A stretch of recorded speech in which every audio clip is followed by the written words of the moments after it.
Appropriation culturelle, le podcast où l'on s'approprie la culture d'un ou d'une invité. Gros podcast cette semaine avec Pierre-Marc Langer, Benoît Saint-Pierre. Comment ça va? Ça va super bien, mon Matt. Notre nouveau setup, on change toujours de place. Oui, c'est ça. Même moi, je cherche des décors en bois. C'est ça, on découvre. On est un podcast nomade. C'est ça. On voyage pas trop loin, la galerie en bas. T'sais. La galerie en bas, le théâtre, Rouen. Tout dans la même place, c'est tout après ça que sur le bord du lac Fonbonne.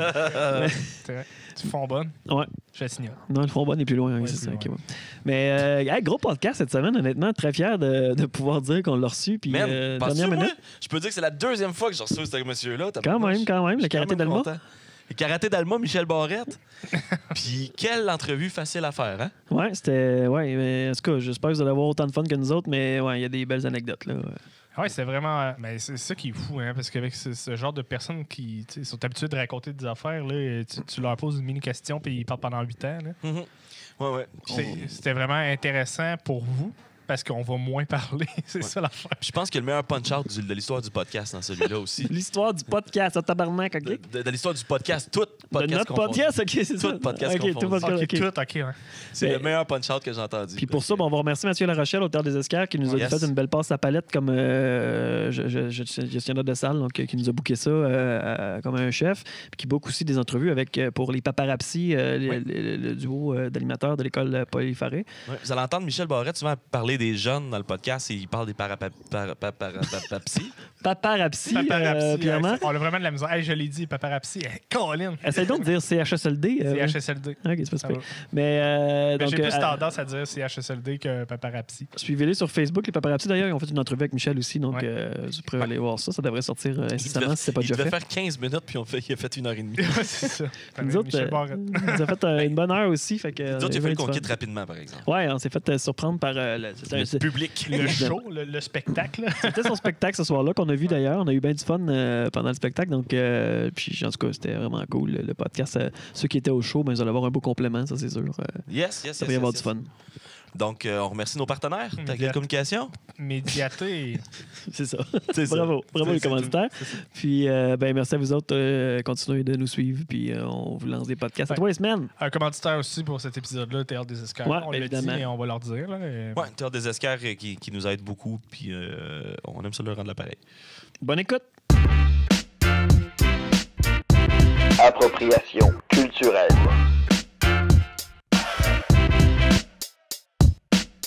J'ai dit, il est vraiment trop drôle pour moi. Quand je suis rentré, j'ai dit aux gens, c'est la première fois que vous allez voir une deuxième partie, moins drôle que la première partie. Puis j'ai dit, c'est moi qui devais refaire sa première partie. Chris qui est drôle. Mm-hmm. Et ça a créé un doute, là. T'as même pas idée sur le reste de ma carrière. Plus jamais. Une machine, non, il était clair. Mettons qu'il y a de la relève, cassez-vous pas la tête. Puis des raconteurs dans le milieu de l'humour, comme toi, tu fait depuis des années, Simon Leblanc, il ramène ça, dans le fond. Exactement. Moi, ça va faire 40 ans l'an prochain. Puis il ramène ça, mais il le ramène à sa manière. T'sais, on a tous notre manière. T'sais, ce que Jean-Marc fait, c'est ce que moi je fais. Ce que Philippe Bond fait, c'est ce qu'on fait tous comme raconteurs. À notre manière aussi, mais on s'annote. Dans le cas de Philippe Bond, c'est son père, sa mère, sa grand-mère, un peu comme moi. On rajoute les chars, rajoute le sexe de mon âge. Bon, on a une différence d'âge, c'est sûr. Mais lui, Simon Leblanc, c'est comme un...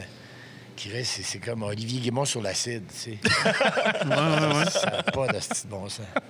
Il est vraiment drôle. Vraiment. Quelque chose de...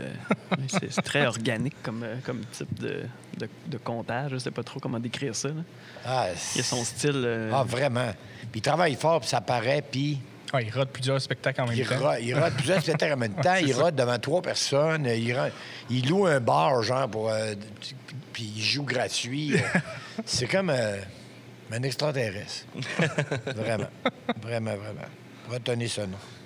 Ah oui. Bien, bienvenue à Appropriation culturelle de podcast, Michel Barrette. Merci d'accepter l'invitation. Vous savez que j'adore ça, moi. Oui? J'adore ça parce que ce qu'on fait sur scène, ça reste des numéros, OK? C'est-à-dire que ce que je raconte, c'est toujours tiré de choses que j'ai vécues, mais qui deviennent des numéros. Le prétexte de n'importe quel monologue, moi, j'ai l'impression que c'est comme un long monologue, mais il y a quand même des thèmes qui changent. Ça part toujours d'un élément réel, vécu. Mais on en fait un numéro d'humour. Et ça, quelque part, c'est bien quand tu fais un show d'humour, mais en podcast, ce que j'aime, c'est que là, t'es là pour raconter la vérité. Mais vous avez une affaire. J'en ai parlé aux jeunes hier, puis j'ai même appelé ma blonde tout de suite après. J'en ai parlé à mon technicien. J'ai dit, moi, la meilleure... Savez-vous, ça serait quoi la plus belle manière pour moi de finir ma carrière? De revenir sur scène sans spectacle. Je m'explique. Ce qu'on va faire là, vous allez me poser des questions. Ouais. Je vais vous répondre. Je vais vous répondre la vérité. Je ne vous répondrai pas avec l'intention de faire rire à tout prix. Je vais vous répondre parce que mes réponses vont venir de mon vécu, c'est automatique, parce que, tu sais, je ne peux pas vous répondre autrement. Moi, je rêve de monter sur scène avec une personne. Mettons que je serais ici, là, ça serait un de vous trois qui serait là, OK? Ce qu'on va faire là. Puis les gens viendraient assister à ça. Vous me posez des questions. Les gens pourraient poser des questions avant le spectacle, écrire des questions. Ouais. On choisirait des questions pour pas être redondant, Ouais. Puis après ça, je laisserais ça dans les mains de celui qui m'interviewerait et on parlerait de la vie, du passé, du début de carrière, de la jeunesse, de l'adolescence, du suicide, de n'importe quoi. Et ça, j'aime ça. J'aime ça parce que c'est revenir à l'essentiel, c'est revenir à la vérité. T'sais. C'est pareil comme une bibliographie live avec ton auteur qui est là pour te donner les questions puis te feeder. Exactement, mais je voudrais pas que ce soit quelqu'un qui me suive. J'ai fait dans le temps de Noël... Ce serait différent à tous les shows, dans le fond. Oui, exactement. Il n'y a pas un show qui serait pareil parce qu'il n'y a pas une question qui serait... Il y a des questions qui reviendraient certainement. Mais je pense à Luc Sonnet, mon ami, avec qui on a fait un spécial pour Noël qui s'appelait Mes drôles de Noël, qui ont été... en show virtuel. En show virtuel. Ça a très bien fonctionné. Mais ce qu'on avait fait d'abord, c'est se rencontrer pour prévoir des sujets. Et j'ai dit, si jamais je dérape et que j'ai l'air à devenir plate, bien, relance-moi sur les affaires. Moi, je racontais pas tout. Je disais, écoute, mon grand-père, exemple, parce que c'était sur Noël. J'ai dit, Noël, je peux peut-être en parler pendant 10 minutes. Mais finalement, j'en ai parlé pendant 2h15. C'est ça qui arrive. C'est ça qui arrive. Mais... je voudrais pas l'avoir à tous les soirs parce que là, je retomberai encore dans le même pattern d'un spectacle. Parce que ce que je fais ce soir, c'est ce que j'ai fait hier, c'est ce que je vais faire demain, avec quelques différences près. Mais là, ça serait de me surprendre moi-même et que le public, par leurs questions, et l'animateur ou l'animatrice, par leurs questions, me surprendrait. Qu'est-ce qu'ils veulent savoir?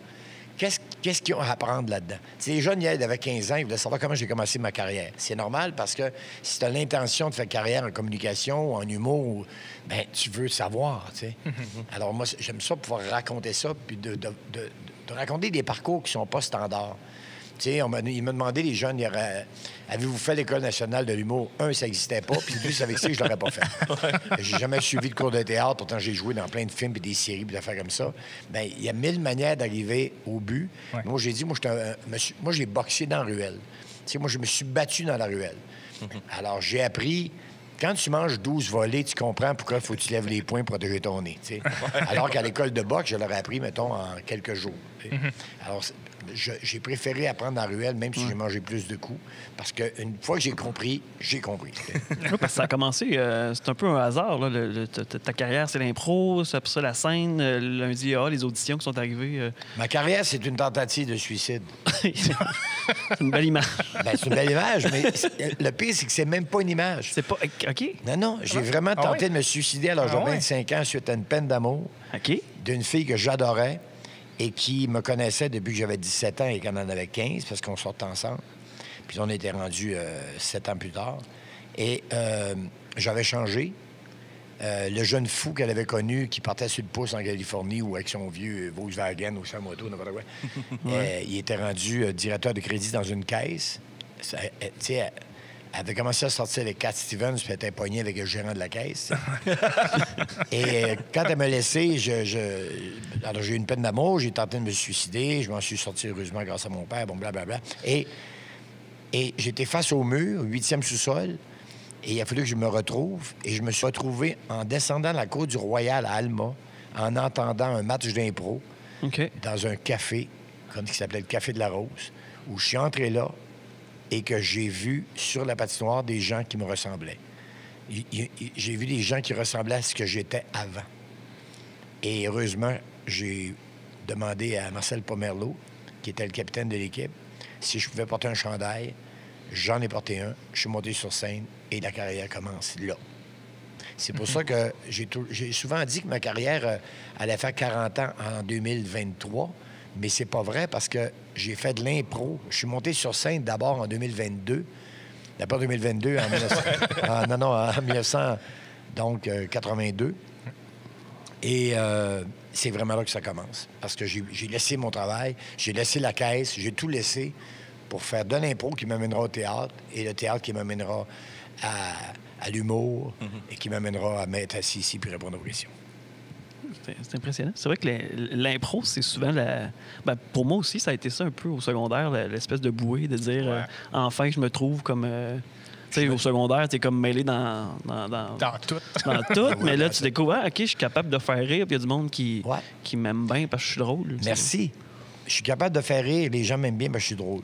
Moi, avant même l'impro, tu vois, la personne qu'elle avait connue, que ma blonde avait connue quand j'avais 17 ans, c'était le gars qui est passé d'introverti total. Là. Tu sais, moi, j'étais... tu sais, moi, à 12, 13, 14, 15 ans, j'étais enfermé dans le grenier d'un garde-robe, dans la salle de bain. J'avais pas d'amis, je voulais rien savoir. Je dessinais, je faisais des chars collés, je lisais des bandes dessinées, puis tu voulais rien savoir. Et quand j'ai commencé à raconter, parce que mon grand-père est un conteur, quand j'ai commencé à raconter à mes amis qu'est-ce que j'avais fait durant le week-end, puis que les gens riaient, et que les filles riaient, oh ben là... C'est nice.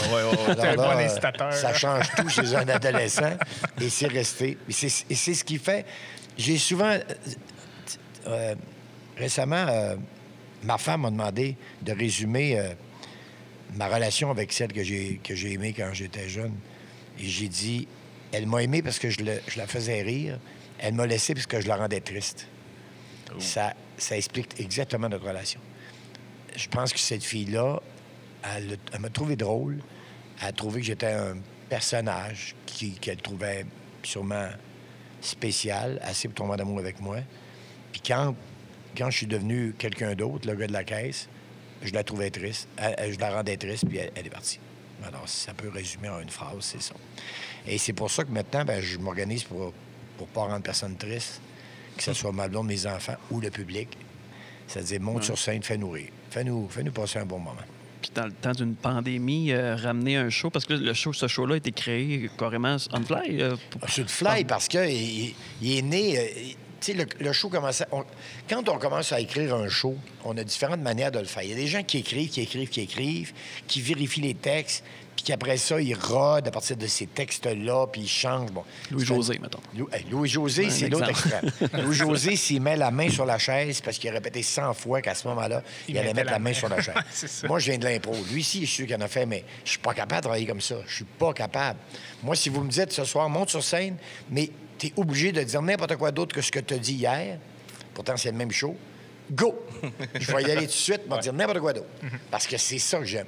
Alors moi, ça passe aussi par l'impro, c'est-à-dire que j'entre sur scène au début, j'essaie des affaires, je suis entouré quand même de gens qui me connaissent, et, entre autres Luc Sonnet, c'est joint à ça, Jeff Boudreau récemment, après ça, Dominique Sillon de Dominique et Martin, Louis-Philippe Rivard, le writer, le chum de José Boudreau, qui me connaissent depuis toujours. Hey, parle-nous donc de ça. Hey, ça serait de faire... Essaye à ça de compter l'affaire de ton grand-père. Ouais, alors, je me mets en danger. Je monte sur scène, puis j'y m'essaye. Après, lentement, le show prend forme, parce que ce qui marche, on le garde. Ce qui marche moins, on l'enlève, mais il faut le remplacer. Parce qu'il y a une durée minimum, ne peut pas être 15 minutes sur la scène, les gens ont payé. Fait qu'il y a des soirs, au début d'un rodage, où il peut y avoir un 15 minutes qui est moins drôle, tu sais. Qui éventuellement seront remplacés. Et durant la pandémie, j'étais en plein rodage, j'étais en plein essai-erreur. Paf, on m'arrête. Fait que j'ai pas pu vérifier, j'ai pas pu continuer. Ma blonde, elle aime bien entendre mes histoires, mais à un moment donné, c'est assez. Ce qui fait que là, c'est drôle parce que je débarque avec mon show. Il n'y aura jamais de première, il n'y aura jamais de lancement de show-là. J'ai fait ça 2 fois déjà. J'ai fait ça une fois, faire un show, puis à la fin de la tournée, j'ai invité les journalistes pour la dernière. Puis j'ai dit, j'espère que vous allez haïr ça, vous allez l'écrire, je m'en fous, parce que il est vendu. Fait que je me fais confiance en même temps, puis je fais confiance aux gens, ce qui fait que... Parce que ceux qui ont vu le show à Val-d'Or, mettons, au mois de décembre, demain, je vais être à Val-d'Or, ils vont voir un show différent. Je ne sais pas en quoi, parce que je ne me souviens pas de ce que j'ai dit à Val-d'Or au mois de décembre, mais c'est sûr qu'il y a plein de choses que j'ai dit que je ne dis plus, puis il y a d'autres choses que je vais dire peut-être autrement. Ouais. Fait que ça évolue, le show, ça s'écrit sur la route. Et le dernier show sera toujours différent de la veille et surtout du premier. Puis là, on revient, justement, on parlait de podcast. Tu avais aimé ton expérience, je pense, à sous-écoute. Puis t'as pas le goût, justement, de prendre ce concept-là puis de faire un podcast? Ce qu'il disait tantôt, ça s'appliquerait bien pour le podcast, ouais, là, justement. Là, comme une petite salle comme le bordel, tu as des invités différents qui viennent comme discuter avec toi. Tu pourrais l'enregistrer. Mais c'est parce que j'ai besoin... Je pourrais le faire, mais mon problème... c'est que si je le fais... Mettons, quand j'ai fait Mike Ward, d'abord, moi, je connaissais rien là-dedans, les podcasts. Moi, je suis arrivé là, j'ai vu une gang de flow, là, une vingtaine d'années, j'ai dit, ils vont dire, qu'est-ce qu'il fait ça de vieux, tu sais? Puis là, je doutais. Pourquoi Mike m'a invité? Je ne suis pas de cette génération-là pantoute. Mais je savais pas, moi, que les gens regardaient ça. J'ai dit, de toute façon, personne ne va voir ça. C'est ça qu'il faisait ça pour son trip à lui, tu sais. J'ai raconté des affaires que j'aurais normalement pas racontées. J'ai volé le camion de la commission scolaire, ça, des affaires qui n'ont pas de maudit bon sens. Puis après, les flous, hey, vieux délinquant. Après ça, partout en province. Hey, c'était un bon Mike Ward. Vous avez écouté ça où? Ben, Mike Ward, je sais pas quoi. Pour m'apercevoir que tout le monde avait écouté ça. C'est ça, tu réécoutes? Sous-écoute, oui. Sous-écoute, YouTube, Spotify. Mais tout le monde a vu ça. Mais ça m'a prouvé que j'avais le droit de raconter des choses qui n'ont pas de mots du bon sens, de ne pas me censurer. Et j'ai fait ça à quelques reprises depuis ce temps-là.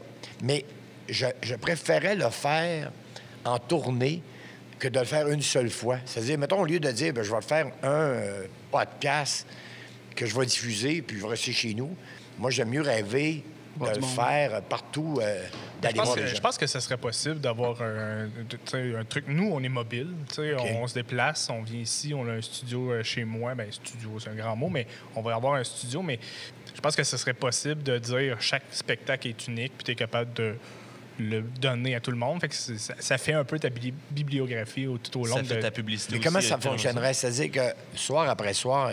Tu pourrais enregistrer, dans le fond, tout le spectacle que tu fais avec ton auteur qui peut être différent. Ton texte, sa console, il peut l'enregistrer de toute façon quand puis à la fin, tu fais un montage, puis ça devient un show. Soit chaque spectacle devient un show, ben c'est une coupure de plein. Le problème, c'est que si j'ai la même question... Mettons, je fais le tour de la région. Puis que ce soir, on me pose une question, puis on me repose la même demain.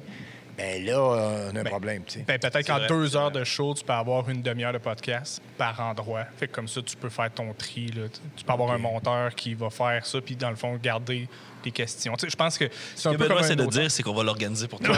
Non, mais ce que je retiens, par contre, c'est que là où ça serait possible, mettons que je fais le tour de province, puis qu'on enregistre chacun des rencontres avec le public, mais que tout ça est filmé. À la fin de ça, il pourrait y avoir un montage de fait qui, lui, pourrait être soit diffusé ou vendu ou je sais pas quoi. Tu sais. Ça serait, mettons, les meilleurs. Mettons que... Le meilleur de chaque place. Le meilleur de chaque. Si, mettons, j'ai répondu à comment tu commençais ta carrière à Sylvia Duloup, à Rivière-du-Loup, mais que je dis la meilleure réaction ou la meilleure contre-questionnement, c'est là que ça s'est passé, ben, tu le gardes. Je suis convaincu qu'avec une équipe qui connaît ses affaires, autant son, vidéo, puis avoir un monteur, tu es capable d'enregistrer, exemple, 20 rencontres dans 20 villes différentes, puis tu donnes le stock. Fais-moi 20 épisodes d'une demi-heure. Je pense que c'est en masse possible. Surtout si tu discutes pendant 3 heures ou 2 heures devant le public. Là, je pense que c'est entièrement possible.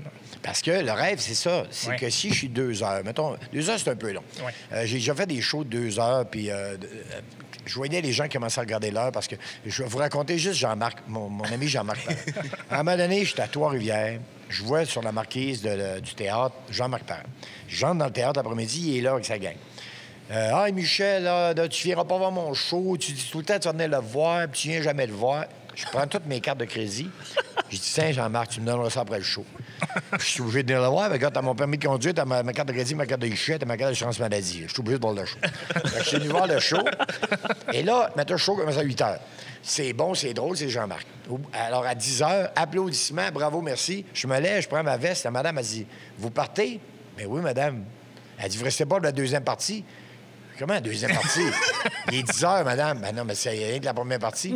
Il venait de faire 2 heures, en track, un autre 2 heures. Écoute, physiquement, j'étais plus capable.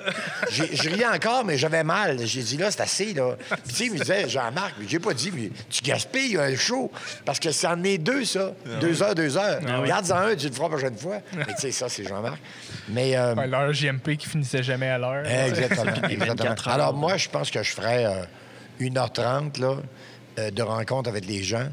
Puis la seule chose que je m'assurerais, c'est que le dernier 10 minutes, mettons, soit toujours le même pour m'assurer qu'il sorte au moins sur un punch. Ouais. Tu sais, je voudrais pas juste finir par une... Mettons, si le dernier sujet est moins hot, puis qu'ils font... Tu sais, c'est comme la dernière tourne d'un album, si elle est plate, tu vas rester sur l'impression que l'album t'est plate. Ouais. Fait que je garderais juste un dernier punch de fin, peut-être un monologue, je sais pas quoi, pour que là, les gens rient, puis qu'ils fassent « Hey, on a ri, c'était intéressant, on a appris des affaires, puis... » Ouais, souvent, si vous écoutez, même Mike, il fait comment je finirais ça là, mais c'est pas assez drôle. On continue. Ah, il fait ça aussi, hein? Ouais, il sorte le punch.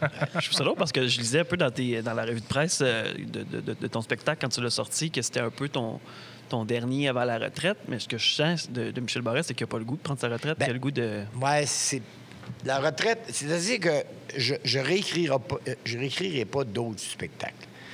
Et ces rencontres-là, comme ce qu'on fait aujourd'hui, me donnent le goût de remonter sur scène différemment. C'est ça. Parce que quand... Mais ça, c'est à cause de Mike Ward, puis à cause d'une autre gang à Valleyfield, que ça s'appelait... Pas de temps à perdre? Pas de temps à perdre, c'est ça. ouais. Où je suis débarqué là, puis le gars, il m'a dit... le jeune assez pépé, il m'a dit... veux-tu voir les questions? Jamais. Non, tu me montres des questions, vas-y, décolle. Ah, puis il est bon, son show. Il est bon, puis il y avait un public, tu sais, peut-être une vingtaine de personnes. Puis ça, j'ai besoin de ça aussi, à quelque part, parce que je suis habitué de faire de la scène, puis je suis habitué de compter. Mais là, j'en ai un, vous êtes 3, tu sais, au moins. C'est pas... Ouais, c'est ça. c'est moins pire que tout seul, tu sais. Mais... Puis sa vie après, c'est ça se promène, puis il n'y a pas de temps, il n'y a pas d'heure. Le monde, ils peuvent le regarder quand ils veulent. Fait qu'ils vivent Michel Barrette quand ils veulent, dans leur char, tu sais. Ouais. Comme là, ça va vivre comment, ça? Ils vont le voir quand, où? Ça va être sur YouTube, ça va être sur Spotify, sur les plateformes de podcast. balado-diffusion. Balado, Spotify, iHeartRadio et autres. le téléphone, dans le fond, Avec principalement. le média local, Médiaté Télé aussi, C'est qui le est fun. un média C'est le fun, local. puis ça prouve que il y a une ouverture. C'est-à-dire que si, comme je vous ai dit, je contrôle ce que je fais en spectacle parce que ça reste un show. Je sais ce que je vais dire, je sais quand ça commence, quand ça finit. Alors que quand je parle dans la vie, je me censure pas. Puis j'ai pas l'intention de le faire non plus. Puis c'est le fun parce que de savoir que les gens vont voir, ils vont dire, on connaît pas ce Barrette-là. Si on le connaît, mais il est pas en train de faire un monologue, il est pas en train d'animer un show de TV, il est pas non, ça c'est... Tu sais, souvent, les gens me disent, ça, c'est un beau compliment. On avait l'impression que tu étais dans notre salon quand on a vu ton show. Ça, c'est un beau compliment parce que ça montre que je suis naturel sur scène, puis bon. Mais je peux pas être plus naturel que ce que je suis là, tu sais. Ouais. Avec ma calotte. Ouais, mais c'est la beauté du médium du podcast aussi. C'est des longues discussions qui sont pas trop scriptées. En fait, qui sont zéro scriptées dans notre cas. là. Oui, dans notre Puis, cas. Mais c'est tu sais, juste du naturel. c'est de jouer avec le médium complètement, puis de l'utiliser comme. Tu sais, il n'y a pas les règles radiophoniques, il n'y a pas les règles de télédiffusion. Ben, il y a tu sais, certaines règles, mais je veux dire, si nous, c'est vraiment improvisé, là, on se renseigne sur notre invité, on l'invite, puis on discute pendant 1 heure. Mais tu sais, ça pourrait être une demi-heure, ça pourrait être 1h30, tu sais. Mais c'est nous qui avons décidé de mettre ce format-là. Puis je pense que c'est ça qui est beau du podcast, c'est que tu peux mettre ça, ton contenu, à ta main. Ce que ça te tente Oui. de faire. Exactement. Il y avait les... comment ça s'appelle, ça? En anglais, c'est les classes... Masterclass. Oui, masterclass. OK. Tu sais, les masterclass où il rencontre ouais. Robert De Niro, mettons. Là. Il lui parle il pose des questions sur sa carrière, sur le cinéma, sur où s'en va l'art. Mais c'est un peu ça. Tu sais. C'était déjà une forme de podcast. Parce que C'est vrai. tu es obligé de parler d'autre chose que... Tiens, puis en plus, c'est que ça nous permet de parler de n'importe quoi. C'est ça que j'aime. Oui, parce que tu as quand même fait beaucoup de télé, mais j'ai pas l'impression qu'en télé, tu avais cette même liberté-là. Non. Non, c'est ça. On n'a pas de liberté en télé. Tu sais, je vois Jean-Marc qui va rentrer cet automne avec son show, Oui, hein? comme le retour de JMP. Ah ouais. Il va se lâcher lousse, mais il va se lâcher lousse dans un cadre télévisé, clairement, de télévision. Il n'y aura pas la même liberté qu'à TQS dans le temps. Non, il ne pourra pas... il aura beau dire, il ne pourra pas sauter l'heure, puis il ne pourra pas... Tu sais, Ça va être tough, en tout cas. ça va être tough. Puis en plus, je pense que les gens acceptent, sur un podcast, d'entendre des choses. C'est-à-dire qu'il y a des choses que je dirais que je vous dirais à vous que je ne pourrais pas dire sur scène. Parce qu'il y a une convention qui ferait comme... sur scène, j'entends dans un spectacle. Ouais. Parce qu'il ferait un petit peu là. Dans un spectacle, on s'attend à avoir une affaire qui commence, un milieu, puis une fin, un punch, on passe à un autre niveau. C'est ça. Alors que ça, on n'a pas besoin de puncher. Mais non. Non, effectivement. On a juste besoin d'être intéressant. Non, c'est quasiment un brainstorm en ce moment. Là. Tu brainstorm le nouveau projet, prochain. Bien c'est ça, ton nouveau projet, privilégié. c'est ça. On fait partie de l'équipe de production. Ouais, c'est ça. Mais j'ai le goût de t'amener sur un projet de télé, justement, que j'ai beaucoup écouté quand j'étais jeune, Kilomètre-heure. Kilomètre-heure, là, on a fait 156 épisodes. Ouais. Moi, à l'époque, j'en avais vu. Au début, je les ai vus, parce que j'étais curieux de voir ce que ça donne, mais ça fait 20 ans de ça. Et je l'ai redécouvert grâce à Prise 2. Et je capote. C'est bon, c'est drôle, c'est même actuel. Il y a des sujets traités Les personnages sont merveilleux. Non, mais les personnages sont formidables. Tite-Léane, puis Jean-Louis, puis Sylvie, puis Germain, puis mes enfants. C'était vraiment... Je comprends le succès de Kilomètre-heure maintenant que je le vois. Puis comme ça longtemps, je me souviens pas. L'émission commence, j'ai aucune idée. Aucune idée qu'est-ce que je vais dire, qu'est-ce que l'autre va dire. Je ris comme un fou. Puis je vois des fois, tabarouette, je vois même des sujets traités dans le Kilomètre-heure qu'on ne pourrait plus aujourd'hui. L'autre jour, il y avait le harcèlement sexuel au travail. Il y avait, comment ça s'appelait, la patronne, là? Oui, pas Jean, non, Jean-Louis, voyons... Jean Blanc aussi. Mon Ouais, petit ouais, Christ. tout. Je vais pas demander. En tout cas, elle, l'excellente comédienne qui joue à la patronne, elle rentre au bureau, puis Jean-Louis il est penché. Elle dit ouais, il y a des belles petites fesses après ça. Essaye de passer ça à TV à soir. Non, c'est... Fait l'inverse, mettons, ça aurait été lui qui aurait dit ça de la fille. Ah, ouais. Puis ton Scandale. personnage, Denis, là-dedans... Chaud total, couche avec tout le monde. Puis, je me souvenais pas, j'avais vu tant de filles, tant de belles filles. 156 épisodes en 156... Ça, c'est toi femmes. qui écrivais cette série-là? Ou... Non, mais c'est ça. c'est né d'un projet d'André Dubois, l'ancien cynique, et qui, avec Martin Forget et Jean-François Penneau, deux auteurs, ils m'ont rejoint. Ils ont dit, Michel, on a pensé à quelque chose. On voudrait créer une série à partir de... Bien, ils ont dit de mon personnage. Automobile. Mais c'est parce que, bon, Michel Barrette, tu sais, c'était pas Michel Barrette, bien sûr, mais tu sais, le gars de char, l'homme à femme, Ce que j'étais il y a 20 ans, c'était carrément ça. Ce que j'étais dans la vie, mais ils ont grossi l'image, tu sais. Puis ils ont dit, t'aurais Gildor Roy, jouerait ton meilleur ami, qui devient un peu ce que Marcel, mon meilleur ami dans la vie, est. Pourtant, Marcel n'est pas mécanicien, mais le même rapport, tu sais. Parce que mon chum a tout le temps travaillé à l'usine. Moi, j'ai eu une job différente. Tu sais, je n'étais pas à l'usine. Communication, nana. Alors, c'est un peu le rapport entre Denis et Germain, tu sais. Alors, ils m'ont proposé ça. Moi, un peu naïvement, je me tant mieux. On a embarqué là-dedans. On a eu du fun, pendant toutes ces années-là. Ça a duré, je pense, 8 ans. Et maintenant que je vois le produit fini, je fais comme... Je comprends pourquoi. Un, le monde aimait ça. Puis deux, il y a des gens de votre âge qui me disent que ils m'ont connu grâce à ça. Ouais, pour qui la référence, c'est ça. C'est moi. C'est ça. Ben, tu sais, on te voyait dans les galas, tu sais, dans les Juste affaires, pour la rire. croisière s'amuse. Puis il y a Tremblay aussi, mais... qui était quand même assez... Ouais, tu sais, mais... Michel Barrette, j'ai beaucoup plus écouté dans Kilomètre-heure à ce moment-là. J'avais quoi, peut-être 10 ans, 12 ans? Oui. Et ça faisait aussi, tu as nommé mon personnage, Léa Tremblay, ça faisait aussi une coupure avec le personnage qui était bonne pour moi, tu sais. Parce que je voulais pas mourir de le bonhomme. Ça, déjà, comme voit jouer autre chose. Puis c'était aussi une série qui était dans la vérité, c'est-à-dire qu'on jouait pas... C'est dur à dire. C'est sitcom, mais pas tant, tu sais. Ouais. C'est des vraies personnes de la vie. Des vrais personnages. Tu sais, ma fille, tu sais... Marie-Lise Bourque, que j'ai découvert là aussi. Ben oui, Marie-Lise Bourque, qui a jamais suivi de cours de théâtre de sa vie. Hein? Non, Marie-Lise Bourque, elle a participé à un concours à Ouattatata ou je sais pas quoi, comme étudiante, pour figurer comme être figurante dans je sais pas quoi. Elle s'est ramassée sur le plateau, puis il y a quelqu'un qui fait... Oui, elle est bonne, elle. Je sais pas, puis... Tant qu'elle est devenue comédienne comme ça. À la vrac. Par hasard, exactement. Un hasard qui fait qu'on a découvert une formidable actrice. Elle est bonne.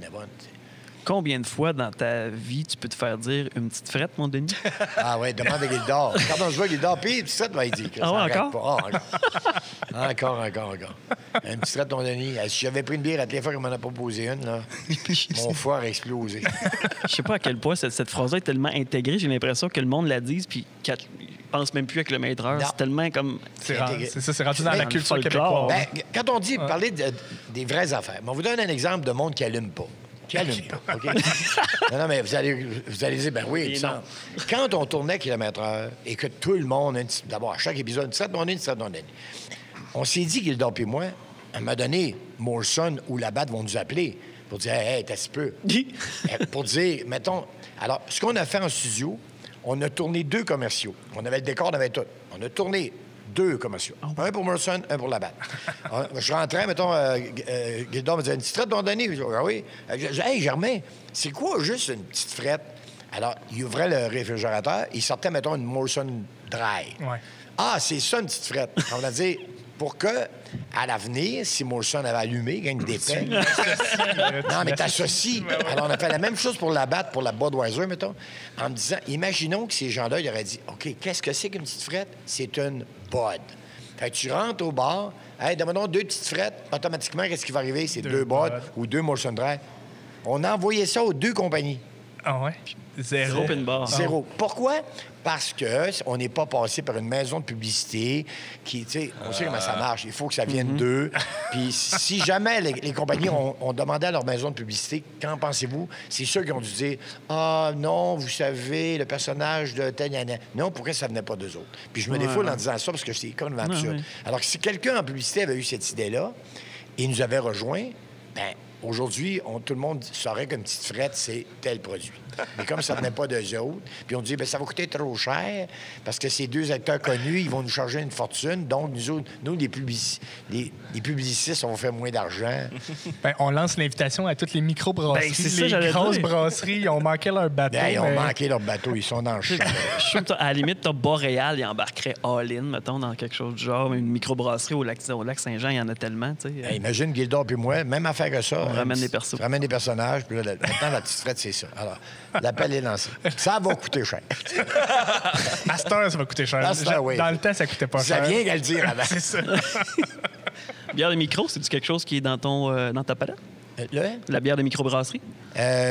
Oui et non, c'est-à-dire que j'admire le travail. Tu sais, mon chum, Jeff Boudreau, il est porte-parole de la Beamer, tu sais, la OK. gang Ouais. Robertval, tout ça. Là. Et ils font... moi, je connais rien dans la bière. Tu sais, moi, je bois de la bière commerciale depuis que j'ai 17 ans, tu sais. Fait que quand on fait goûter une bière de microbrasserie, le problème, c'est que je reconnais pas la bière plate que je bois. Ouais. C'est une bière qui goûte rien, dans le fond. C'est vrai, moi, la bière que je bois, c'est comme ça. C'est comme de l'eau, dans le fond. Tu sais, de l'eau alcoolisée. Alors, je cherche toujours mon goût, tu sais. C'est comme, mettons, quelqu'un qui aurait bu du Pepsi toute sa vie, qu'on lui proposerait un genre de Pepsi qui goûterait différemment. Je dirais, oui, c'est intéressant, mais je peux-tu boire un Pepsi, tu sais? Alors, il y a des lagers puis des je sais pas quoi, là, Ben, c'est pas mal la lager qui est la bière. qui ressemblent le plus à... Bien, je cherche toujours. La Beamer, je vais avouer, là, je pense que c'est celle-là C'est qui où, porte ça? le nom, Robertval. Robertval, OK. Mais celle qui est la lager, mettons, elle, froide, je vais oublier ma bière que je bois tous les jours, tu sais. Puis je pense que je me ferais à. Alors, si une microbrasserie me disait, Michel, on sait, une bière facile à boire, là, tu sais, les bières brunes, tu sais, mes fils, eux autres, ils étaient dans le sirop, là, ils faisaient des affaires. Là, quoi. Les stouts. C'est quoi, moi? Donne-moi une cuillère, m'en boire. C'est correct, tu sais. Mais tant mieux si les jeunes développent d'autres goûts que ce que le commerce leur offre. Tant mieux, parce que c'est tout un exercice que de faire des bières. Mais moi, le vieux bonhomme, tu sais, c'est dur. Surtout les IPA, puis très, très houblonnés, d'un goût très, très intense. Hey, Ça n'a jamais passé avec mon père, ça. Il n'a jamais. Trop Non, fort, mais trop il fort. y a une génération qui, je pense, qui vont avoir de la misère. Tu sais. De toute façon, on va mourir bientôt. Là, fait que vous boirez de la mais sueur. En c'est- impunité. Comme tu dis, c'est un goût qui se développe. Là. Moi aussi, au début, je trouvais ça très fort, ces bières-là. Puis les IPA, j'ai pas trippé au premier essai, mais c'est clair, tu sais, aujourd'hui, quand je reprends une Bud Light ou une Coors Light...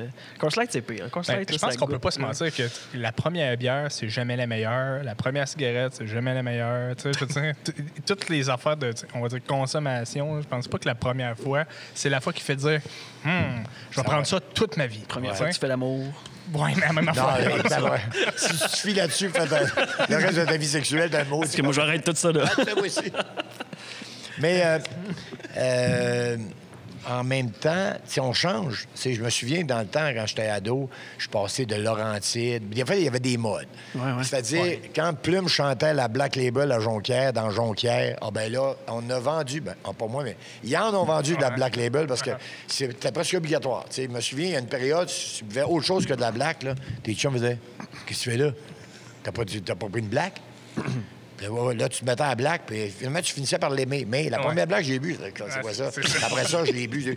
Puis il y a des bières aussi que ton corps accepte mal, qui ont des réactions qu'on connaît, qui sont pas celles qu'on va avoir tout le temps. Et il y a aussi une autre affaire, c'est que il y a des jeunes qui boivent, merci, comme on boit un bon vin. Ils vont déguster, ils vont apprécier. Mais des gars de ma génération, je le dis, puis... En tout cas, je le dis. En tout cas, mettons, je prends ma référence, mes chums. On buvait pour boire aussi, tu sais. On buvait pour devenir un peu gorlot. Puis, avoir l'effet de la Ben oui, on buvait pas pour dire, ça goûte le raisin. Non. Amène-moi un autre, dans le fond. Un flat. C'est plus la température. Amène-moi plus frette ou moins frette. Ça reste aussi, nous autres aussi, quand on en envire une, on prend pas de la black. On prend la moins chère. C'est ça. Mais puis même, j'ai dit la Black, mais la Black, ça revient auprès des jeunes. Là. C'est tu parlais des modes. Là. Black jeunes, Label, la BAT 50, puis la Pabst Blue Ribbon, puis la Laurentide, c'est pas mal ça. La Laurentide, ça existe encore, ça? Oui, c'est revenu. Ça. C'est revenu? Au Québec, oui. Parce que... On a commencé, nous, il y a 40 ans, moi, ma gang, avec la Laurentide. Mais c'est la même que la Molson canadienne, la Laurentide, dans le fond. C'est ça, c'est juste le Québec qui change le branding, parce que c'est plus un symbole national, maintenant. La seule que je suis pas capable de boire dans les commerciales, c'est la 50, la BAT 50. La seule que je trouvais un goût différent. Parce qu'elle est houblonnée, oui. Ah oui? Oui, c'est ça que tu bois, quoi? Oui, moi, c'est dans les bières commerciales, c'est que c'est elle qui ressemble le plus à l'IPA. Fait que moi, c'est quoi, c'est IPA? C'est une bière Indian forte. Pale Ale. Ah, OK. Indian Pale Ale. C'est une bière forte, puis c'est vraiment le goût du houblon qui est relevé dans celle-là. Fait que la BAT 50, ça est proche. Fait que c'est probablement ça que t'aimes pas. Okay. C'est le gros goût houblonné qui goûte pas l'eau. Qui va goûter plus la moufette un peu ou le sapinage. Justement, la moufette. C'est ça que j'aime pas. Ça, c'est quand tu prends une bonne Heineken qui a passé une coupe d'heure au soleil. Hein? Citron, pas citron, là. J'ai compris parce qu'ils se plantaient des limes et des citrons pour tuer le goût de ce qu'il y avait en dessous. Est-ce que la télé, c'est fini? Ou... Bien, la télé, je l'ai fait. Là, d'origine, je l'ai fait beaucoup. Parce que si on parle de, mettons, kilomètre-heure qui a duré pendant 8 ans, après, j'ai fait le fou avec France Castel pendant un autre 8 ans sur Radio Midi, là, à Radio-Can. À Radio-Can. Après ça, il y a eu des émissions qui sont passées, comme Viens-tu faire un tour? Ça a duré, ça aussi, 6-7 ans au moins. Ça, c'était bon. Dimanche soir. Je dois l'avouer, j'écoutais ça. J'ai vraiment aimé ça. Beaucoup de monde m'ont parlé de ça. Puis ce qu'ils aimaient aussi, c'est qu'ils ont découvert que j'étais capable de fermer ma gueule. Parce que, les gens disaient, on ne savait pas que tu étais capable d'écouter l'autre. Parce que moi, je m'intéressais je vivais par procuration la nostalgie de l'autre. J'étais aussi ému qu'eux autres quand on rentrait dans leur chambre d'enfance. Parce que moi, je suis un nostalgique de première, c'est que je me servais de cette émission-là. Alors, j'ai fait quand même beaucoup de télévision. Puis même en dehors de l'animation, l'air de rien, il y a eu... Paparazzi, Un homme mort, 10-07, Gentleman, dans lequel j'ai joué des rôles souvent de policiers dans des séries comme ça. Après ça, il y a eu des films. Fait que j'étais présent sur bien des plateformes. Puis après ça, j'ai réussi à faire 15 ans de radio. J'ai fait 13 ans à C'est quoi? 1 an à CKMF, chez l'ennemi, dans le fond. Et ensuite, j'ai été 1 an à 98.5. L'émission s'appelait Montréal-Barrette. C'est devenu Montréal maintenant avec... Paul Arcand? Non, avec Paul Oud. Paul Oud, oui, OK. Et après ça, Paul s'y retrouve à la fin de semaine et c'est Patrick Lagacé qui a pris le créneau de cette heure-là. Parce que je suis parti parce que je suis pas un journaliste. Puis à la limite, je suis même pas un animateur de radio, même si j'en ai fait pendant 15 ans. Parce que ces gens-là, c'est des gens près de l'actualité, des gens qui ont le journalisme dans l'âme, qui sont carrément journalistes comme... au départ, qui font de la radio. Alors que moi, c'était plus de la radio... moi, j'aimais parler de le monde. Puis des fois, je trouvais le sujet 15 secondes avant... tu sais, Éric Nolin était mon technicien, là, puis il co-animait avec moi quelque part parce qu'on se parlait tout le temps. Je parle de C'est quoi? Puis même aussi, à 98.5, c'était ça aussi. J'ai même co-animé avec ma fille, Marie-Lise Bourque, pendant plusieurs mois. Et des fois, j'arrive en studio comme à la dernière minute, là, puis on parle de quoi? Je sais pas, pendant le journal. Qu'est-ce que vous pensez de... Alors, hey, moi, là, j'ai remarqué une affaire. Qu'est-ce que vous pensez? Hey, moi, là, mon voisin, c'est un esti malade. Alors, c'est ça que j'aimais, de donner la parole aux gens, puis de raconter des anecdotes personnelles face au sujet. Puis c'est le genre de radio que j'aimais faire, mais je comprends très bien quand je suis parti, parce qu'on... Je pense qu'on m'a expliqué qu'il fallait que je parte. Que c'était pas dans le créneau. Oui, mais c'était pas dans leur créneau. J'écoute leur radio, puis je comprends très bien que ça ne fitait pas avec moi. J'écoute, mettons, quand je prends mon chum Philippe Bond avec Pierre Pagé, ben lui, à la radio d'Énergie, je pense. Oui, c'est Énergie. D'ailleurs, je participe à ça tous les vendredis, un petit topo là, où je raconte une anecdote. Oui, j'ai entendu. Puis, et ils font un peu le genre de radio que moi je faisais. Okay. Et si je refaisais de la radio, ça serait ça. Je suis pas un gars pour faire des affaires publiques puis des grands sujets. Non, parce que moi, j'aime pas parler de ce que je connais pas. Tu sais, je suis pas de ceux qui veulent parler, Je suis pas de ceux qui veulent prendre position à tout prix. T'sais. Des fois, je peux avoir une opinion, faire quelque chose, je peux réagir, mais entre réagir moi seul dans mon salon et en parler devant un micro, je vais me garder une petite gêne. Tu sais. C'est-à-dire que si tu connais pas ça...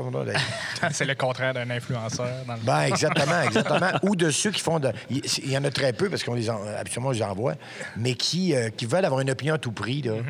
Puis qui veulent monter aux barricades pour n'importe quoi. Non. Puis c'est peut-être pas quelque chose que tu trouvais contraignant? Le milieu de la radio, c'est quand même c'est short. Non, mais il était cool avec moi. C'est-à-dire que... c'est drôle parce que Éric Nolin me contrôlait, puis c'est lui qui a été pendant toutes ces années-là mon directeur technique. Là. Toutes les années de C'est quoi, en tout cas. Puis lui, quand c'était le temps d'aller à la pause, il allait à la pause. Je disais, hey, t'as un petit peu, j'ai pas fini. Puis il partait à la pause. À un moment donné, il m'était pogné avec. J'ai dit, écoute, je dis pas me passer de toi. Puis comme ça, moi, être capable de parler de ce que je veux. Il dit, pas de problème. Il part, il quitte le studio. Là, ça cogne, puis il fait signe. Faut que tu mettes une toune. Faut que tu partes le commercial. Hey, j'avais aucune idée comment ça marchait. Fait qu'après 10 minutes, de les supplier, reviens, Éric, je m'excuse. Viens mettre la toune, viens passer la publicité, je veux avoir ma paye, moi, tu sais. J'ai compris que... Non, mais il me faisait pas sentir... il me faisait pas sentir que j'étais bloqué. T'sais, on me laissait parler. Hey, je faisais les vendredis sexés. C'est quoi? Tenez-vous bien. Tous les vendredis midi, je dis, on va parler de sexe. Fait que là, j'ouvrais les lignes, puis les gens partageaient. M'as-tu répété ça? Oui, moi, le répété. Je vais faire attention quand même.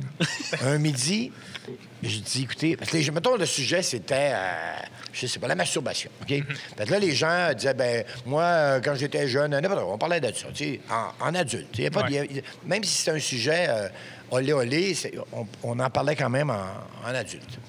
Ce midi-là, genre, et je dis, ce midi, personne ne va appeler. Parce que si vous appelez, c'est que vous êtes en train de faire l'amour. Vous ne m'appelez pas si vous n'êtes pas en train de faire l'amour. Ça a pris 5 secondes. Bric, les lignes sont remplies. Et là, ça n'avait pas de maudit bon sens.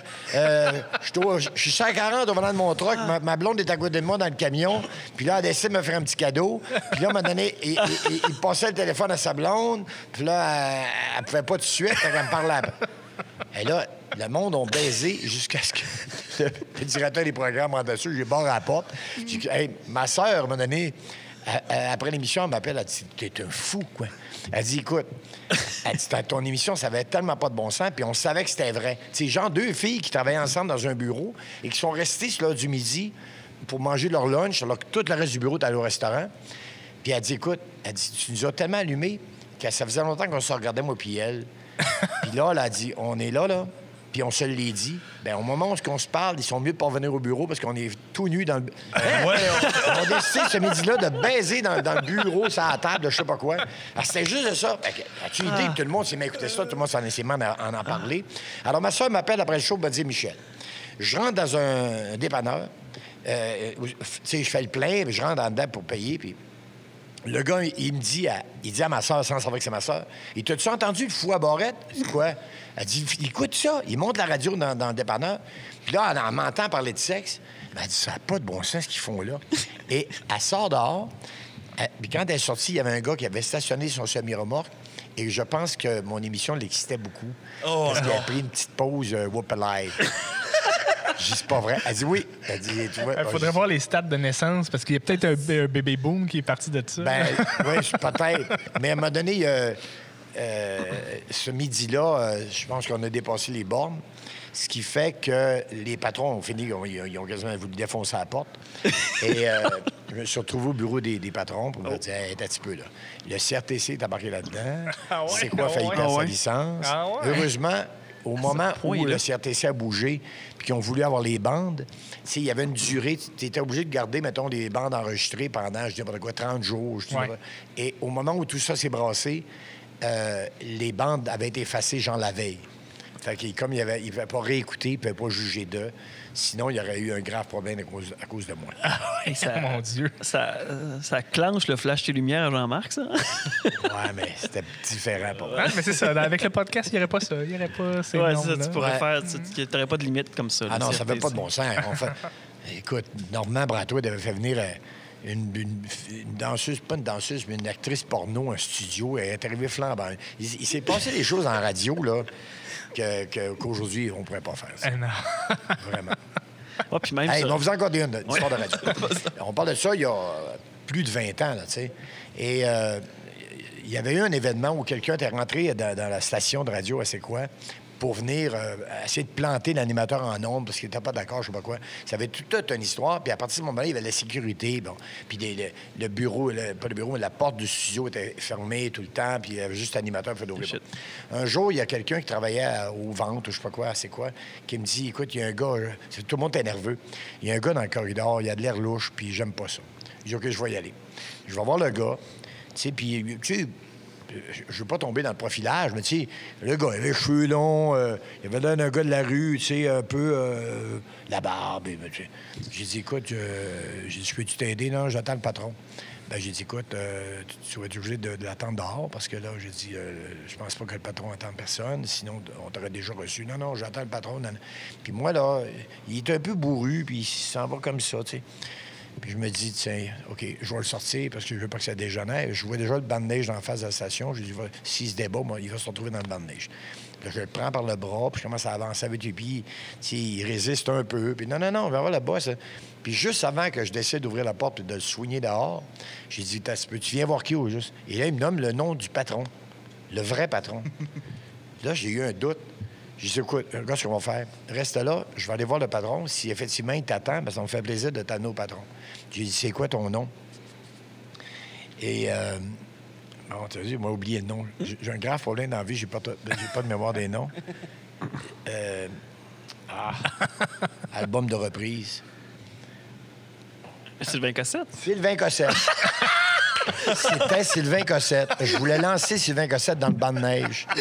Alors, rappelez-vous de Sylvain Cossette à l'époque avec la barbe et les cheveux longs, puis c'est l'hiver, il a son coat d'hiver. J'ai jamais reconnu Sylvain Cossette. J'ai dit, Sylvain Cossette, arrête. Tu sais que je voulais être colle ici dans le banc de neige. Voyons, toi. Ben non, mais je avais l'air d'un traîneux. On est tous ses nerfs ici, là. Ben, ça aurait été chic aux nouvelles. Wow. Mais en même temps, c'est ça. Puis c'est parce que même le représentant des ventes, à ce moment, avait le même feeling aussi. Tout le monde avait senti, ben, c'est parce que c'était après l'événement, donc tout le monde était nerveux. Quelqu'un de moyennement louche, après ça, tout le monde était ses nerfs. Les années 2000 ont été dures pour Sylvain. Oui, effectivement. Ah, wow, ça, c'est magique, ça. Ouais, man. Sylvain Cahouette ramassé dans le banc de neige. Sylvain, vous conter une autre anecdote intéressante concernant Sylvain. Il y a quelques années, je dirais pas où, parce que je veux pas planter les gens. Je suis à quelque part. Et je reviens de mon spectacle, j'écoute la radio locale et j'entends, c'est pas ici en passant, c'est pas en Abitibi, oui. Okay. J'entends l'animateur en ondes parce qu'il y avait eu un faux scandale, parce que la blonde de Sylvain avait pris des photos dans leur nouvelle Jaguar, mettons, puis avait dit, aujourd'hui, on a reçu notre nouvelle voiture, puis il était bien content. Puis là, ça avait fait, le monde dit, ouais, mais là, ces gens-là, les artistes, puis ils font de l'argent. Bon, toute l'histoire de Sylvain. Ben oui. Alors là, l'animateur de soirée, il embarque là-dedans, lui. Moi, quand on pense, il monte sur scène, une petite toune, puis on va être donc, ça roule en Jaguar. Il commence à planter Sylvain. Je revire d'abord. Je redescends au centre-ville. Je me présente dans vide de la station. Il est comme 11 h le soir. C'est l'animateur de fin de soirée. Je cogne dans vite. Il me regarde. Hein? Là, il regarde, il comprend pas, il pense, il vient ouvrir, il dit, on avait-tu une entrevue? Non, il n'en avait pas, mais on en a une là. Il dit, ouvre-moi le micro. Et là, j'ai commencé à lui expliquer le travail d'un artiste. Tu sais, j'ai dit, tu sais, quand tu commences, là, moi, toute la gang, tout le monde, un artiste, ça commence pauvre, puis des fois, ça va rester pauvre, puis des fois, ça se peut que ça marche pas. Que ce soit en théâtre, en musique. Tu sais, Céline, là, moi, je me souviens, au Carrefour des Bois-Francs, il y a 40 ans, là, celui-là du midi, il y avait lundi, mardi, mercredi, jeudi, vendredi. Au centre d'achat, il y avait un rond au milieu. Là. Le lundi, c'était, mettons, de midi à midi et demi, Daniel Lemire, midi et demi à 1h, Pierre Verville. Le lendemain, midi à midi et demi, André-Philippe Gagnon. On était tous à nos débuts. Puis moi, c'est des débuts de mon personnage de IA. Il y a un petit paravent dans le coin là-bas. Là. Mais les gens, ils magasinent. Là. Ils passent dans le centre d'achat. Puis si ça le tente, ils arrêtent d'écouter le monologue de ceux-là. Ah, ouais. Puis moi, je suis là en attente, en arrière du paravent, habillé en IA Tremblay. En avant de moi, il y a une chaise, puis il y a une fille qui attend pour aller chanter de midi et demi à 1h. Puis la fille qui va chanter au centre d'achat, c'est Céline Dion. Oui, c'est ça. Bien, la petite fille qui est assise là, qui est bien sénère parce qu'elle va aller chanter devant du monde qui passe avec des paquets, bien, c'est notre Céline nationale qui est à Vegas. Alors, tu commences quelque part, tu travailles fort, tant mieux si ça marche. Tu sais, je me rappelle, moi, au début de ma carrière, là, mes chums travaillaient à l'usine, il y avait des maisons, des chars, des 4x4. Puis moi, les premières années, je ne gagnais pas de maudite scène. Je venais ici dans Abitibi faire des bars, puis j'en venais avec moins d'argent que j'étais parti, puisque j'avais bu la moitié de ce que j'avais gagné. Puis l'autre moitié, je m'étais nourri, j'avais pris une chambre. Ah ouais. Mais j'aimais ce que je faisais. Et le jour où ça se met à fonctionner, puis que tu fais des sous, bien, tu les as pas volés, ces sous-là. Tu les as gagnés. C'est moi, si j'ai le moyen de m'acheter une bébelle aujourd'hui, j'ai pas honte de l'acheter. J'ai travaillé fort. Puis le premier qui m'aurait dit « n'aie pas honte », c'est mon père. T'sais, il aurait dit, écoute, t'as travaillé fort, ça a marché, tant mieux. Alors, Sylvain Gossette, c'est la même affaire. Si Sylvain Gossette avait le moyen de s'acheter une Jaguar, bravo Sylvain Gossette. Puis on dirait pas ça de Céline. J'ai vu cette semaine, ils ont fait des nouvelles avec le fait que René Charles s'est acheté un char de 300 000 $. Il a donné un char, c'est ça, de 300 000 $. 400 000 puis sa mère, c'est Céline Dion, il est capable. Ouais, c'est ça. Oui, puis on dirait pas ça des businessmen, par exemple. Quelqu'un qui commence avec $0, puis qu'il emprunte 10 000 $ à la banque, puis là, sa business... Olivier Primo, il cache son char parce qu'il se fait écœurer parce qu'il y a une Porsche de parquer devant une épicerie, je sais pas trop. C'était son père qui faisait ça. Ouais, c'est ça. Okay. C'était son père qui faisait ça, qui cachait la Porsche dans le bas de son épicerie parce que sinon le monde le traitait de snob puis de... Non, mais ça, c'est un problème qu'on a au Québec avec... Mais en même temps, gars, on admire les Américains, tu sais, le phénomène Trump, là. Ouais, il y a plein de monde qui ont voté pour lui, parce qu'ils disaient, c'est un homme d'affaires, il est milliardaire, fait que ça va relever l'économie, lui, c'est comment ça marche. Alors, cette pensée-là... Puis au Québec, on a de la difficulté avec les gens qui gagnent des sous. Si tu gagnes de l'argent, à moins que tu nous prouves comment, vraiment, là, t'es un crosseur ou t'as fait quelque chose de travers. On a de la misère avec... Ouais. Tu sais, né pour un petit pain, puis aussitôt que tu gagnes un peu plus que ton voisin, il se trouve une raison de taillir, tu sais. Ben, à un moment donné, il faut que tu en viennes. Travaille fort, tu as gagné ton argent. T'sais, moi, je vois des jeunes humoristes qui ont commencé, je les ai vus travailler, Puis quand je vois qu'aujourd'hui, ils réussissent, puis ils remplissent le salle, puis ils font des sous, bravo. Puis je te souhaite... Faire des sous, c'est une chose, bravo. Mais ce que je te souhaite, c'est de durer. Moi, là, ma plus belle réalisation dans la vie, je pense, c'est d'avoir... L'année prochaine, ça va faire 40 ans. Puis quand j'arrêterai, je dirais, au moins, j'en ai vu passer qui sont entrés, qui sont partis, pour toutes sortes de raisons. Ben moi, je pense que c'est la durée. Tant mieux si les sous sont venus avec, mais ça, c'était pas le but premier. Moi, si j'avais voulu faire ce métier-là en me disant...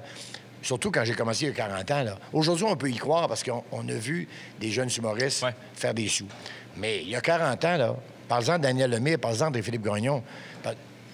Anecdote, André-Philippe Gagnon puis moi, on fait une tournée ensemble. Puis moi, ma blonde de l'époque et moi, on vient d'avoir un jeune garçon, Olivier, qui a aujourd'hui 36 ans, donc ça fait 36 ans de ça. Et on se quitte pour Noël. On a des shows, puis les prochains vont être après Noël. Fait que juste avant de se quitter d'un bar quelque part, là, où on est allé faire notre gig à deux, là. En tout cas, Michel, heureuse fête, puis t'as-tu hâte de voir ton fils parce qu'on t'a en tourné quelque part, mais tourner des bars à gagner à peu près rien. Ah oui, j'ai dit hâte. Il me dit, qu'est-ce que t'as acheté pour ta blonde puis ton fils à Noël? Puis là, il voit que je dis, je vais faire ça en arrivant, tu sais, magasiner ça. Ben, il dit, il faut que tu te dépêches parce que, comme si dans 2 jours, tu sais. Et là, il réalise que j'ai pas d'argent pour acheter de cadeaux, ni à mon fils. Ben, lui, il s'en fout, il était bébé, mais à ma blonde. Je peux pas arriver avec rien pour Noël. Il m'a donné 1 000 $. André-Philippe Gagnon m'a donné 1 000 $. OK? Je vais rentrer. Non, je peux pas. Oui. Tiens, fais plaisir à ta gang. Joyeux Noël, mon chum. J'en ai parlé l'été passé. J'ai fait quelque chose à la Comédia avec lui, puis j'ai rappelé ça. Puis André-Philippe, qui est le gars le plus... Tu sais, en chanson, t'as eu Michel Louvain, puis en humour, t'as André-Philippe Gagnon. Le plus gentil, là, le vrai gentil, qui n'a pas de défaut, André-Philippe Gagnon. Ah non, mais dit Michel, tu m'as donné bien plus que... Il n'était pas capable d'accepter. Non, l'humilité jusqu'aux oreilles. Alors, c'est pour vous dire que c'était comme ça. C'était comme ça. Puis quand André-Philippe Gagnon, on se souviendra qu'André-Philippe Gagnon puis moi, on commence en même temps, nanana. Puis à un moment donné, ça va faire We Are the World à Johnny Carson à l'époque. Ouais. Bon. Et du jour au lendemain, là, c'est une super vedette. Là, il remplit les arénas. Carrière à Vegas, il est passé de on est super pauvre à l'argent il sort par les oreilles. Ouais. Mais il est resté le même gars. Tout le temps. Quand je l'ai vu après, il n'a jamais eu une once de... D'ailleurs, ce qu'il a fait, André, dans le temps, quand il est parti avec sa première tournée, parce que tout le monde voulait l'avoir, il a fallu que Stéphane Laporte se mette à écrire beaucoup, parce qu'il n'y avait pas assez de stock vraiment pour faire une vraie soirée, tu sais. C'est arrivé assez vite, mais ça y prenait une première partie. Il a demandé à qui? À moi. Parce qu'on était chum. Alors, moi, ma première tournée que j'ai faite, là, c'est pas en moi. C'est même pas ma tournée, c'est la tournée en première partie d'André-Philippe Gagnon avec mon personnage de Yves Tremblay. Ce qui fait que quand je suis revenu, les gens... Ah oui, c'est le gars qui faisait la première partie d'André-Philippe Gagnon. Fait que je lui dois beaucoup. Puis lui, bien, je le remercie pour son geste, oui, mais pour son humilité, pour ce qu'il a toujours été. J'imagine qu'aujourd'hui, à cause de ça, il a le droit de faire de choisir n'importe quel char, faire n'importe quand, faire un tour. OK. OK, d'abord. Cette passion-là des voitures, d'ailleurs, ça continue, ça? Oui, ça continue, mais je suis un peu plus calme qu'avant parce que j'ai déménagé en Beauce. Et quand je suis arrivé, parce que là où je vivais, j'étais propriétaire d'un hôtel à Saint-Marc-sur-Richelieu. Oui, puis la pandémie a tué l'hôtel, en tout cas pour un certain temps, parce que c'était un hôtel d'événements, de noces, de rencontres, Toutes des affaires très in en pandémie. Oui, c'est ça. C'était pas un Holiday Inn, tu loues une chambre dans votre coucher, tu sais. C'était vraiment, oui, il y avait des chambres, des suites et tout, mais c'était bon. Alors moi, j'ai quitté, j'ai laissé mes parts à mon partenaire. Mais moi, j'avais là-bas, je vivais d'abord à l'hôtel, puis j'avais un immense entrepôt de mes voitures. Puis quand j'ai déménagé, comme je suis moins jeune, j'ai dit, on va prendre quelque chose de plus petit, tu sais, parce qu'on vivait carrément à l'hôtel, une maison de 400 pieds de long, tu sais. C'est que là, on a acheté une maison avec un garage intéressant, mais pas assez gros à mon goût. Fait que j'ai vendu plusieurs voitures, j'ai réduit. Puis en réduisant, je me suis aperçu que c'était bien parce que comme ça, je fais utiliser les voitures que je gardais. Parce que quand t'en as 22, prends 22 voitures, là, choisir. Rajoute les motos avec ça, là. Marche. Hey, moi, des fois, je fais ça. Je marche sur la rue. Mettons une voiture stationnée. Je commence à compter. 1, 2, 3. Là, rendu 22 coins de rue plus loin, là, je me tourne d'abord et je regarde les 22 voitures. Là. Je fais, hey, j'avais ça dans mon garage. Des fois, il n'y a même pas ça dans les cours de concessionnaire. C'est un peu malade. En finissant avec la moitié, mettons. Okay. On va finir avec 10, 12. Mais en étant un maniaque de char de même, j'imagine que tu conduis toi-même pour faire les tournées puis tout ça. Oh, oui, j'ai une vieille van, Chevy van 1987 qui a 35 ans l'année prochaine. Ah ouais? Parce que dans mes trips de flow, j'ai eu beaucoup de Westphalia puis de vieilles vannes comme ça que je transformais. Puis je suis parti sur un trip. La vraie histoire, c'est que mon fils, Martin, il m'a imité beaucoup. Tu sais, on influence toujours nos enfants pour le bien ou pour le moins bien, mais ah oui, là, ils vont-tu vouloir faire rentrer les gens, là, non? Pas de suite, pas de suite. On a encore 5 minutes. OK, parfait. Merci pour réduire ça en 5 minutes. Fait que lui, un jour, il écoutait mes histoires de Californie puis de road trip. Hein. Il dit, je vais avoir une vanne. Je veux avoir une vanne, une vieille vanne. OK, moi, t'en trouver une. J'ai retrouvé une à Granby. Magnifique. 1978, c'est la même affaire, ça n'a jamais changé. Fait qu'il achète la vanne, il va faire la route 66 avec sa blonde de l'époque, il revient puis il capote. Mais moi, je la trouve tellement belle que je veux l'acheter. Je dis, Martin, vends-moi ta vanne. Mais non, je peux pas, c'est ma vanne. Vends-moi là. Non, c'est ma vanne. J'ai fait la route 66, c'est ma vanne, c'est mes affaires à décorer à mon goût. Fait qu'il dit, moi, t'en trouver une. Je dis, ben oui, c'est sûr qu'ils vont en trouver. Il m'en a trouvé une, celle que j'ai. Ouais. Et je tombe en amour avec. Puis avant de partir pour la BTB, j'ai fait garde. Au lieu de prendre la route comme un job. J'aime ça faire ce que je vais faire tantôt, monter sur scène. Mais au lieu de dire, oui, mais il faut quand même que je roule beaucoup, non. c'est un road trip que tu fais. Fait que je me suis assis dans ma vanne, je suis bien installé, j'écoute ma musique, j'ai un lit en arrière, j'ai une toilette, j'ai mes enfants, ça sent le patchouli, puis je trippe, les cheveux me poussent, puis ça va bien. Cool. C'est cool. Mais il n'y avait pas un numéro, d'ailleurs, de toi et ton fils en road trip aux États-Unis? Il me semble que j'avais entendu ça. Oui, numéro en motorisé avec mes deux de mes 4 garçons, avec un motorisé de 40 pieds de long, qui c'est devenu un voyage d'enfer. Oui, c'est ça. Un jour, il y a eu le film de Robin Williams... VR. VR. Les fils, ils ont dit, ils t'ont volé ta joke. Quelle joke? Mais ce qu'on a vécu, là, non, ils m'ont pas volé ce qu'on a vécu. Ils ont juste, ça doit être une affaire qui arrive souvent. Là, je le dirai pas, ça n'a pas de maudit bon sens, mais c'est le célèbre moment où j'ai voulu vider la fosse. La fosse septique. Le réservoir de vous savez quoi. Ouais. Dans le. Je vais vous le dire. Sur un camping, tu as un trou, tu as des bouchons, tu dévisses. Là, tu prends ton tuyau, tu mets ça là-dedans, tu tires, tu as 50 gallons de vous savez quoi qui rentrent dans le système de fosse septique du camping. Cette fois-là, je suis à genoux, j'ai le bouchon défait devant moi, puis en face de moi, il y a un Américain qui tente de faire la même affaire. Mais je m'aperçois que mon tuyau, il rentre pas. Puis l'Américain dit, you need un adapteur. J'ai pas le bon format. Ah, ben, je dis, OK, je n'arrêterai un prochain camping. Fait que je prends mon tuyau, je le pousse dans le panneau, mais je ne revisse pas tout de suite mon affaire. Mais lui, il flush son 50 gallons, mais il est sur la même ligne que moi à 10 pieds. Fait que tout ce qui est rentré là est ressorti avec pression. Ça a monté haut comme ici, c'est redescendu sur moi. Fait que t'imagines, j'en ai 3 pouces d'épais partout. L'Américain me crie « I'm sorry, j'irai pas « I'm plein de marque ».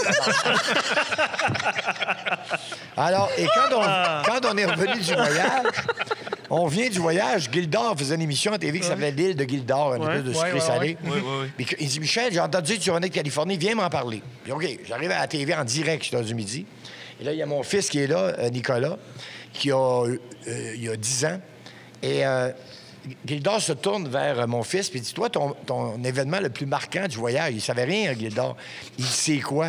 Là, je voyais mon fils, quand il allait mentir ou dire une niaiserie, Jonathan, il faisait ça. Pas Jonathan, Nicolas faisait ça, avec sa bouche. Je dis, qu'est-ce qu'il va dire? Ben, dis-moi, mon moment marquant, c'est quand papa a chié dans ses culottes. Parce qu'il y avait eu ça aussi avant, tu comprends? Merci beaucoup, Michel Barrette, d'avoir été si généreux. Oui, c'est ça. On n'a pas le choix de finir là-dessus. C'est trop hot, je pense. Mais bon spectacle ce soir. Merci beaucoup d'avoir été aussi généreux avec nous autres. Ah, c'est gentil. Merci à vous. Ça va nous aider beaucoup. Puis, merci Pierre-Marc. Merci Mathieu. Merci Benoît. Peut-être à cause de vous autres, là, je pense que je vais compter ça. À soir dans le show. Parfait. L'histoire du motorisé. J'aime ça. On va parler de ça tantôt. C'est bon. En plus, là, je pense que c'est sold out, mais est-ce que c'est pas sold out? On va me prendre une place. C'est ça. Merci à vous. Merci. Là. Merci beaucoup.